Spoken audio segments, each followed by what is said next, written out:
अमावास्येच्या दिवशी 1 दिवस अगोदर किंवा अमावास्येच्या 1-2 दिवसानंतर जे आहे, ते आपल्या पिकावर जे आहे ती फवारणी केली पाहिजे आणि करावी. असं प्रत्येक दुकानदार, शेतकरी किंवा कृषी सल्लागार सांगताना तुम्ही नेहमी ऐकलं असाल.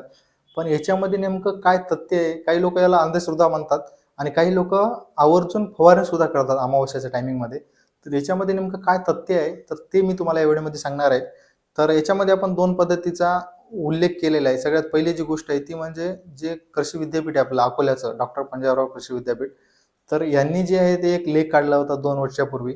तर ती एक गोष्टीचा आपण इथे संदर्भ घेऊ शकतो आणि दुसरी जी गोष्ट आहे ती म्हणजे आपल्या स्वतःचा पण अनुभव जो आहे त्याच्यामधनं मी तुम्हाला सांगतो, की जे अमावास्येची रात्र असते तर त्या टायमिंगमध्ये काळोखाचा अंधार असतो आणि त्या अंधारामध्ये जे आहे तर जे अळीवर्गीय जे कीट आहेत ज्याच्यामध्ये लष्करी अळी असेल, बोंडअळी असेल, उंडअळी असेल किंवा जे फळ पोखरणारी अळी असेल, तर हे जे अळीवर्गीय कीट आहेत तर हे मोठ्या प्रमाणामध्ये ॲक्टिव्ह असतात आणि त्या अमावास्येच्या रात्रीमध्ये मोठ्या प्रमाणामध्ये जे आहे ते हे अंडी घालतात आणि लगेच 2 ते 3 दिवसामध्ये जे आहे त्याच्यापासून अळ्या बाहेर येतात आणि त्या अळ्या खूप मोठ्या प्रमाणामध्ये खायला सुरुवात करतात.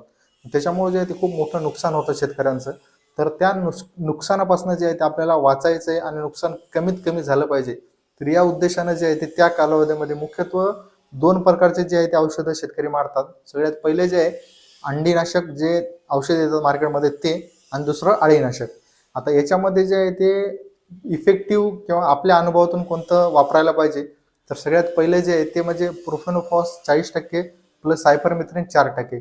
जे प्रोफेक्स सुपर नावाने येतं किंवा पॉलिट्रिन किंवा वेगवेगळ्या कंपनीचं वेगवेगळ्या नावाने येतं.